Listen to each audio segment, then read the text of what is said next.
Welcome to Moral Side of the News. We're glad you're here with us this weekend. I'm John Blim with the WHAS Crusade for Children. As always, I'm joined by a distinguished panel today. Rabbi Stan Miles, Louisville Melton School. Reverend Daniel Corrie Shull, Burnett Avenue Baptist Church.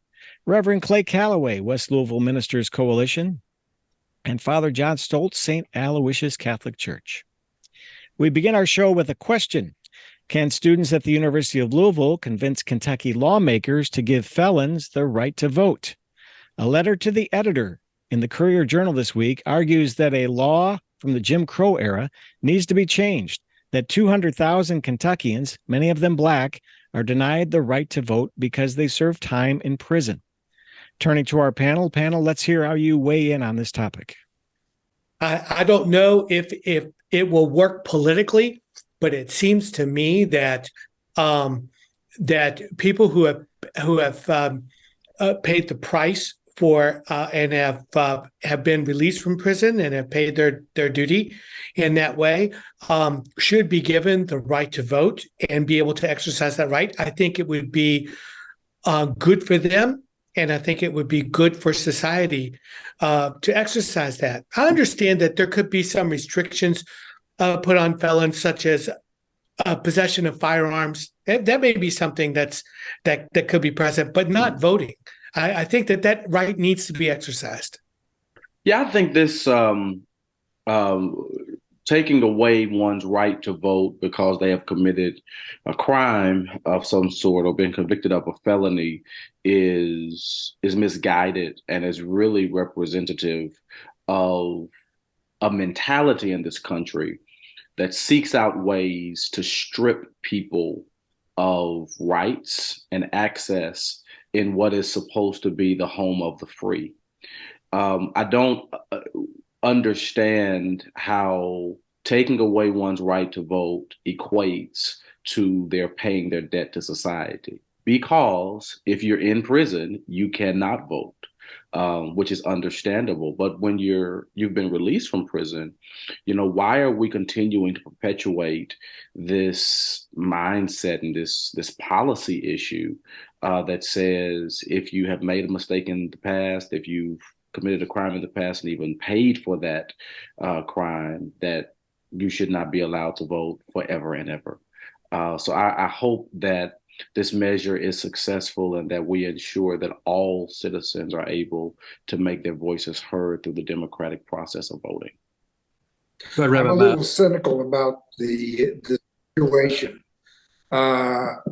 because I don't think it's about limiting the right to vote. I think it's limiting the votes that would come in from certain communities in the Commonwealth, which is, to me, a tragedy that certain communities, their right to vote would be impeded, whereas other communities not impeded. So I think it's more about numbers than it is about the circumstance of people who have paid their debt to society and should be accorded the rights of citizenship once again.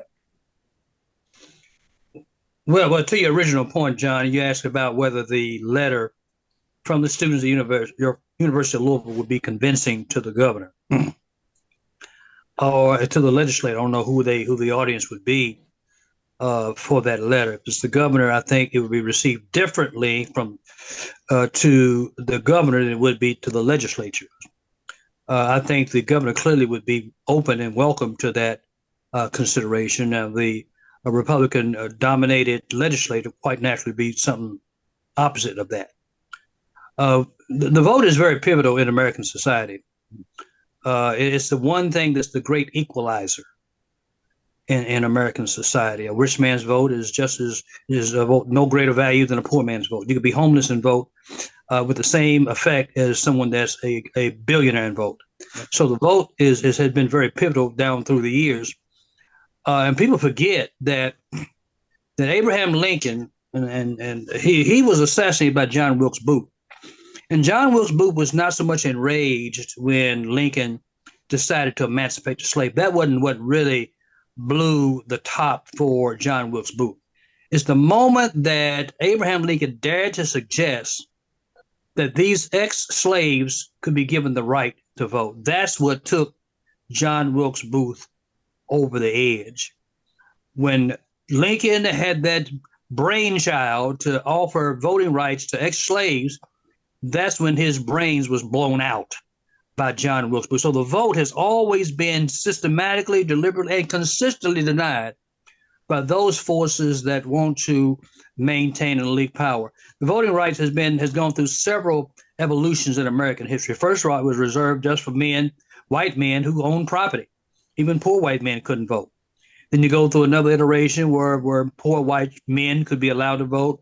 And then, of course, with the emancipation of slaves and the 15th Amendment, that's when the voting rights was given to the ex-slaves at that particular time.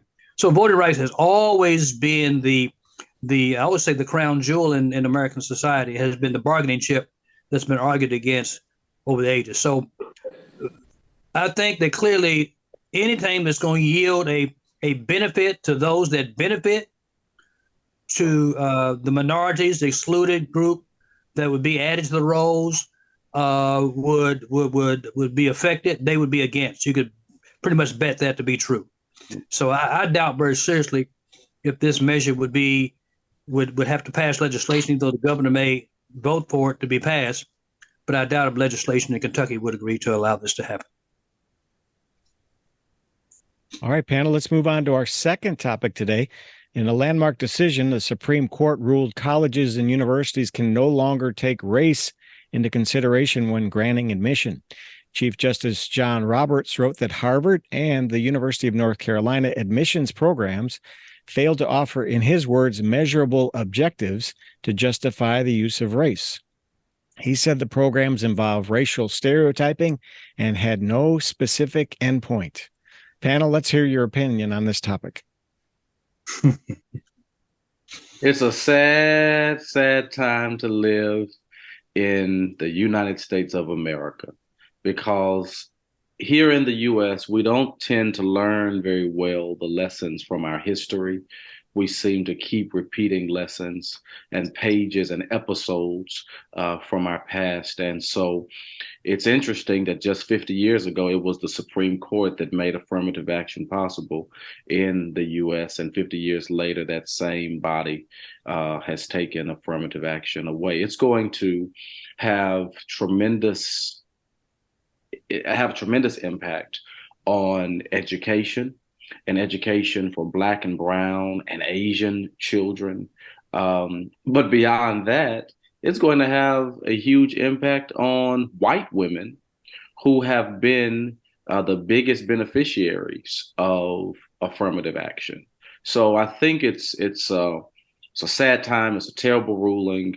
And unfortunately, there are others in this country who have bought into the lie that by simply there being created space for minority individuals to gain entrance into these universities and into certain other spaces in our society, that they've gotten there only because of affirmative action and not because of their own intellectual capacity. And because people have bought into that lie, that stereotype, I fear that what they have advocated for will turn around and they'll see it will severely impact their minority community as well. Well, to say this past week when the decision was made, I think was a turning point by any measure. Those who have been watching this for decades predicted it was coming. Mm-hmm. So it was no surprise. This vote was brought about, and I'm just going to go back to 2016 when Donald Trump was elected. It's been a long time coming. Mm-hmm. Like the song, "A Change Is Going to Come." Been a long time coming, but it really was allowed to happen, believe it or not, because of something as simple as a small group of Black men in 3 cities that did not vote in 2016. In 3 cities, Detroit, Milwaukee, and Philadelphia, because a small number of Black men chose not to vote in 2016 that voted in 2012, and thereby allowing, in effect, Donald Trump to become president, led to the packing of this Supreme Court by Donald Trump, who lost the popular vote, but yet he was able to make a selection of unprecedented numbers while president, as a direct result of those men not voting in 2016. So elections have consequences. That's one thing. Affirmative action has always been a believe it or not, a white man's game. Minorities came late to the game of affirmative action benefits. But affirmative action has always been a white man's game. It's called the Constitution. It was always created with the white man in mind initially, and then later it evolved and amended over years. But it always had a special group targeted for special benefits from the inception of the Constitution. And then you have the New Deal and with FDR, that really was a book called I think When Affirmative Action Was White. It talked about how the affirmative action effects of the New Deal was a devil's bargain. It benefited. It was designed to give some relief during the Depression, but it was designed exclusively to benefit white people, poor white people, struggling white people, at the exclusion of poor black people. It excluded domestics, it excluded farm workers who were sharecroppers. So that affirmative action program called New Deal, government action, was designed and targeted to benefit white people specifically and almost exclusively. So it has always been an effort in this nation through various programs to include some and exclude others.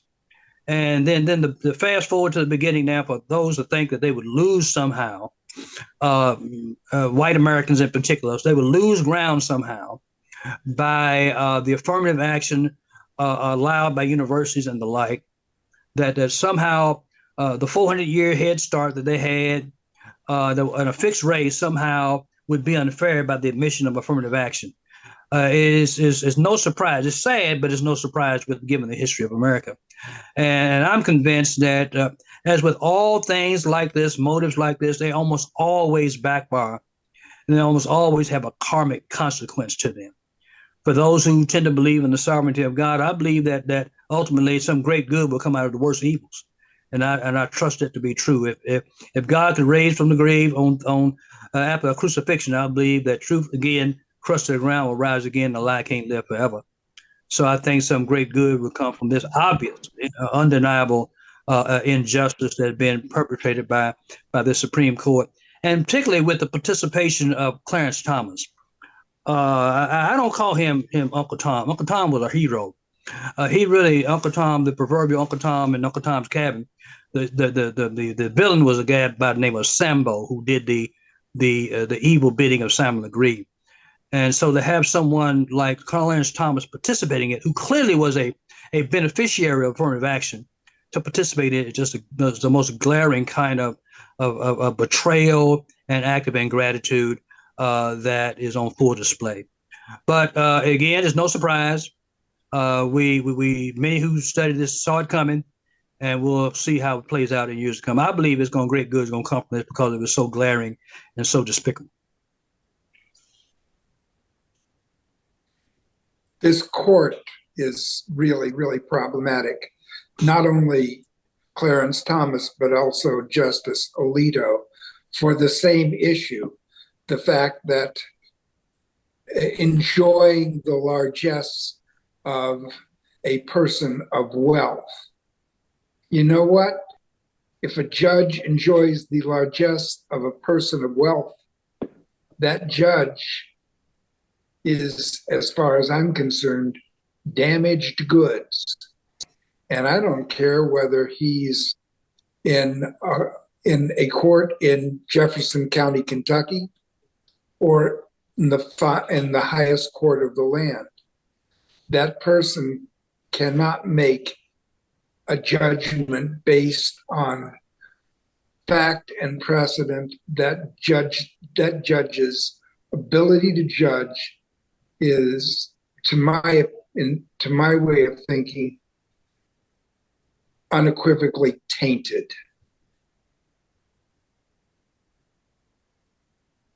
When I think about this issue, I think about three words around the moral context of this.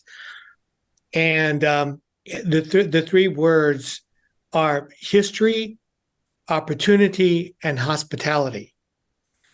And considering this, I mean, I think the root of affirmative action in terms of its welcome, in terms of its assisting people of color entrance into what have been more traditional white places, is part of the sensitivity around the decision earlier on was looking at the history of how those communities have not been able to take part in some of the benefits of society and making rules to make that happen. And I think when people forget that, they're forgetting one of the aspects of the moral context around this decision. That I mean, if you only look at it at fairness in the abstract, I think people can get lost there. But rather looking back at history and see how people have not been able to be included into some places, that's part of the origin. And I think that needs to be examined and respected. The second is a traditional capitalistic word that also needs to be brought out, and that's opportunity. And I think in a capitalistic society, there are many people who would be very open to making doors open to people to allow them and to participate in some of the benefits, the economic benefits and the social benefits of places where maybe they've not been allowed before. And so to have rules in place to help make that happen has been it can be part of the values of a capital system. And so opportunity plays there. And the other word that comes about is hospitality.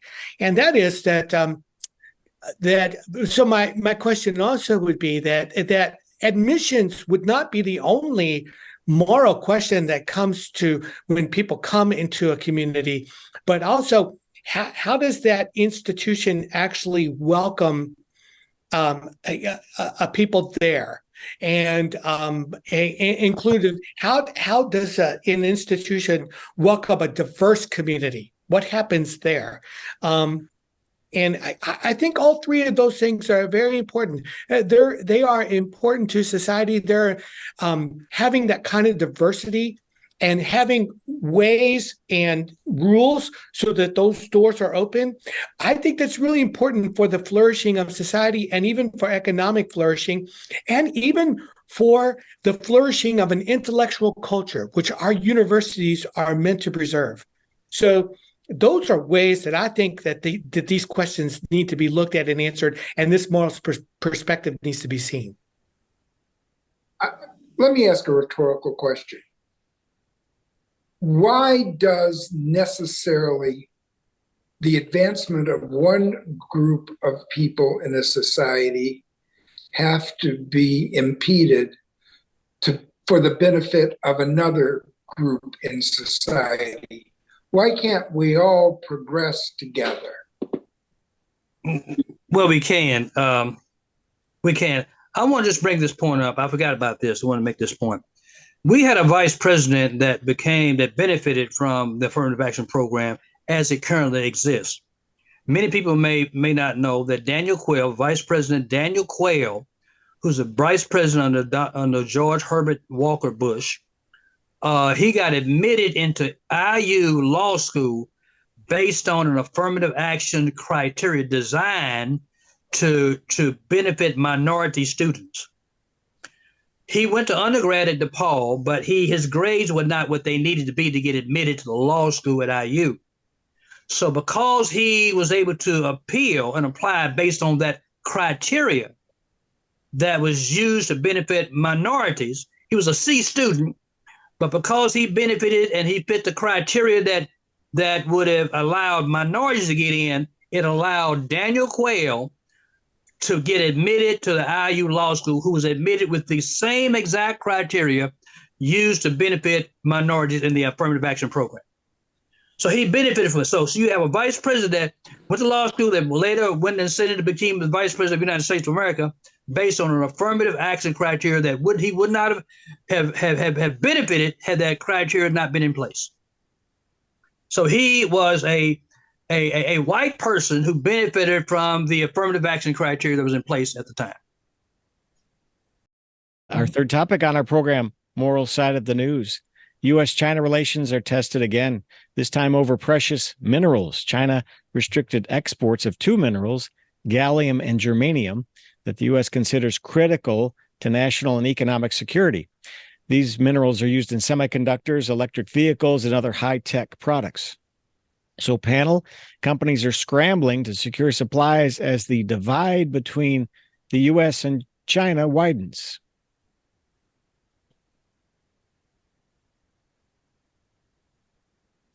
I'm I know not sure. our Secretary of State had visited China, and I don't think they came to many agreements except to be there in person and to actually be open to more conversation.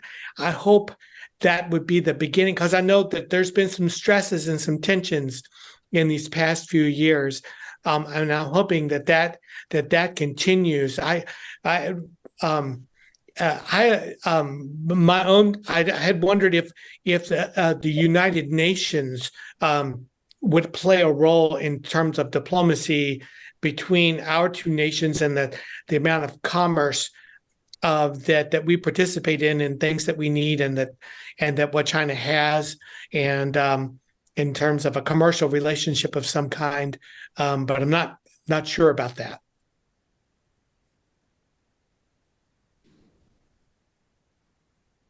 Other thoughts about China, U.S.? I think we're stuck.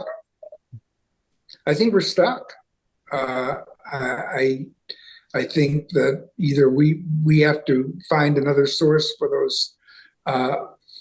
those minerals that go into the semiconductors, or we have to find another way to make the semiconductors. And the one thing is, we cannot afford to be held hostage by any nation for any reason. Mm-hmm. That's the frightening issue. We are finding ourselves in the position of being held hostage by the People's Republic of China. And that cannot come to pass. One thing I learned, I traveled to China about 5 years ago. And one thing I learned in Beijing in particular, not Hong Kong, but Beijing in particular, they have a whole different way of operating their economy over there. Mm. It looks different. They don't use a lot of Western goods and services that are just common the world over. The cars are kind of cheaply made. Appliances are kind of cheaply made. They excel in some things, but they fall short in many other products, goods, and services that we take for granted here. So it appears to me that they don't have a problem doing without. They will make bricks without straw if they need to. I got that impression that they will do some things, but they are not opposed to making bricks without straw. They'll make bricks, but they'll go ahead and make some bricks without straw. Even though those bricks may be a little bit less in quality than some of the ones that we may want made with straw, but they're not opposed to making bricks without straw. We may have to learn how to do the same, to do without and find another way to do without those minerals, so we cannot afford to be held hostage. Even in a terroristic situation, we can't be held hostage by minerals that we need, because that would be to the detriment of this nation if we did so. Do you think this is just the tip of the iceberg in continued challenges between China and the U.S.? I think so.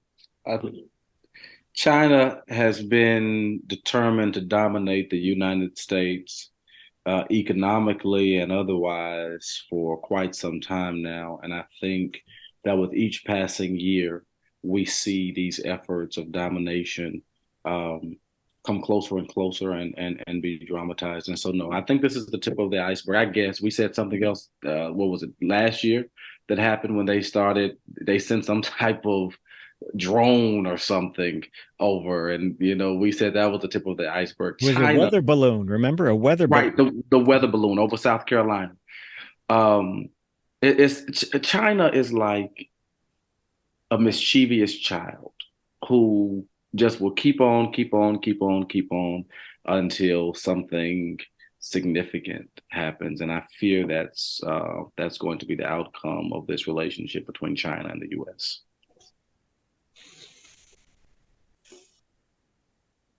Yeah, and China has always been kind of a mystery wrapped in a riddle, an enigma, as they have suddenly become a world power over the last 30 to 40 years, and they're moving up rather than back. So they're using whatever they have at their to their advantage. If it's going to leverage them in some way, that's the way of the world. I mean, America has done it. Every other country has done it in their own way, and China is doing it this way. So it's the current reality that we are forced to live in and live with. And it's all going to come to a head over Formosa.